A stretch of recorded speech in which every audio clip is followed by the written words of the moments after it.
Mukunda jewellers మొట్టమొదటి factory outlet లో Nakshi Mela flat 9.99% VA. ఈ ఆఫర్ సెప్టెంబర్ 13 నుంచి డిసెంబర్ 21 వరకు. విచ్చేయండి. Opening soon Jubilee hills.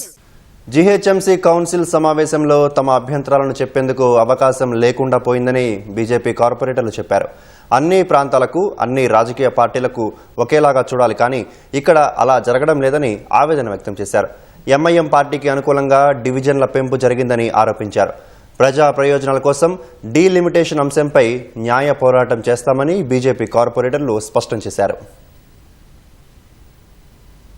Delimitation మీద ఏదైతే స్పెషల్ కౌన్సిల్ పెట్టారో దాని గురించి మాట్లాడే అవకాశం దొరికింది.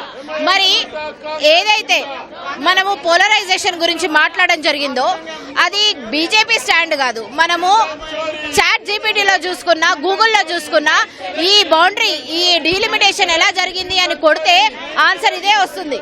మోస్ట్లీ ఎంఐఎం కాన్సన్ట్రేటెడ్ గా, ముస్లిం కాన్సన్ట్రేటెడ్ గా ఉన్న ఎంఐఎం పార్టీకే ఇవన్నీ కూడా ఎక్కువ శాతం డివిజన్ వార్డుల వైజ్ గా జరిగిందనేది మనకు అక్కడనే ఆన్సర్ వస్తుంది. దీని గురించి రేస్ చేస్తే మైక్లు కట్ చేయబడుతుంది. కనీసం ఒక వాయిస్ లిబరేషన్ కూడా లేదు. చాలా శోచనీయం. ఈ మ్యాప్ మొత్తం కూడా ఎంఐఎంకు ఎట్లా కావాలంటే ఆ విధంగా రాశారు. చంద్రాయన్ గుట్టలో రోహింగ్యా ముస్లిం ఉంటారు, బంగ్లాదేశ్లు ఉంటారు, వాళ్ళ గురించి డివిజన్ చేశారు. అది ఎందుకు చేశారంటే మీరు ఆ విషయాలు మాట్లాడుతూ మేము మైక్ కట్ చేస్తాం. అదేవిధంగా యాకత్పూర్లో పెరిగినాయి. ఎంఐఎం ఎక్కడెక్కడ బలంగా ఉందో అక్కడక్కడ వాళ్ళ ముస్లింలే రెండు చేస్తారు, హిందువులు ఉన్న చోట ఒకటే చేస్తారు. ఇదే అంశాన్ని కౌన్సిల్ సమావేశంలో మీరు మాట్లాడడం లేదా? మాట్లాడాను. ఎంఐఎం కాంగ్రెస్ కలిసి చేసినాయి అంటే మీరు వేరే విషయాలు మాట్లాడొద్దు, ఓన్లీ డివిజన్, నీ ఒక్క డివిజన్ గురించే మాట్లాడాలని చెప్పి మా నోరు కట్టేస్తున్నారు, మైకులు కట్ చేస్తున్నారు. అందుకని మేము తిరగబడాల్సి వచ్చింది. ఎంఐఎం ఇలా ఎమ్మెల్యేలు అందరూ వచ్చి ఆ డివిజన్లు కాపాడుకోవడానికి వచ్చారు. మా డివిజన్లు మూలాలు ఈ విధంగా అయింది. మా చంద్రాయన్గుట్టలో ఉన్నటువంటి హిందువులు ఏమైపోతారని అడిగితే అవి అడగొద్దు. నా కౌలిపుర కాన్స్టిట్యున్సీ బీజేపీ కంచుకోట.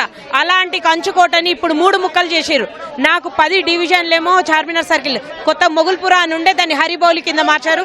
ఇంకో 3 బూతులేమో చెప్పేసి ఉప్పుగూడ నుంచి కందికల్ గేట్ అని మార్చారు. ఈ విధంగా ముక్కలు చేసి ఎవరిని ముక్కలు చేయాలనుకుంటున్నారు? ఎవరి మధ్యలో విభేదాలు తేవాలని యొక్క డీలిమిటేషన్ జరిగింది. ఇది పూర్తిగా అన్యాయం జరుగుతుంది. ఎవరికంటే హిందువులకి న్యాయం జరుగుతుందంటే ఎంఐఎం మీది, పైగా ఎంఐఎంకి మాకు అన్యాయం జరుగుతుంది. ఉల్టా వాళ్ళే మాటలు. ఇది ఎంతవరకు కరెక్ట్?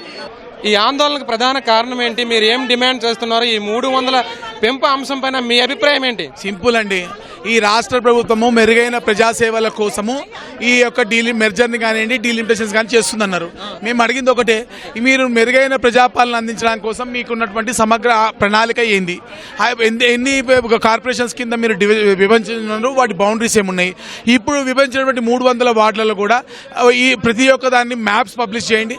దాంట్లో ఉన్న డేటా డేటా ఇవ్వండి. ఒక మ్యాప్ అంటే ఇచ్చారు, ఆ ప్రతులను మీరు ఎందుకు చింపుతున్నారు? బీజేపీ కార్పొరేటర్ ఏముంది దీంట్లో చెప్పండి? ఈ మ్యాప్ ఉంది, ఈ మ్యాప్ లో ఏముంది మీరు చెప్పండి? ఇది ఒకటి పనికిరాని మ్యాప్, దీంట్లో ఏమీ లేదు. ఇది అన్ఈవెన్ గా ఉన్నటువంటి మ్యాప్ తప్ప దీంట్లో మేము అడిగింది డేటా.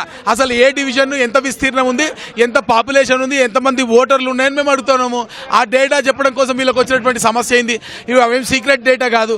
ఆ డేటా పెట్టి దానిపైన చర్చ చేసి సహాయకంగా చేయండి. భవిష్యత్తులో దృష్టిలో పెట్టుకుని ఉదయం నుంచి కూడా చర్చ జరగలేదంటారా? చర్చ జరిగినప్పుడు మీరు ప్రస్తావించలేదా ఈ అంశాలను? అక్కడ ఇవన్నీ కూడా ప్రస్తావించని చెప్పినాం అక్కడ. కానీ ఇంకా సంపూర్ణంగా అందరికీ అవకాశం ఇవ్వాల్సిన అవసరం ఉంది కదా. పూర్తి స్థాయిలో ఒక కన్సెన్స్ భాగ్యనగర భవిష్యత్తుని కేవలము 6 రోజుల్లోనో 5 గంటల్లోనో నిర్ణయించేది కాదు. ఇది పూర్తి స్థాయిలో కన్సెన్సస్ తీసుకోవాల్సిన అవసరం ఉంది. విస్తారమైనటువంటి ప్రజాభిప్రాయ సేకరణ జరిగిన తర్వాత దీన్ని చేయాలి. ఎందుకంటే ఇది ఎన్నో కోట్లాదికి సంబంధించి మీరే ఎత్తురు 1,45,00,000 మంది 2011 సెన్సెస్ అంటే దాదాపు 1,60,00,000 1,70,00,000 పైన కరెంట్ పాపులేషన్ ఉంటుంది. ఇంతమందికి సంబంధించిన సగం తెలంగాణకి సంబంధించి సగం తెలంగాణ రాష్ట్రానికి సంబంధించిన అంశం కాబట్టి దీన్ని పూర్తి స్థాయిలో చర్చించాలని డిమాండ్ చేస్తున్నాం.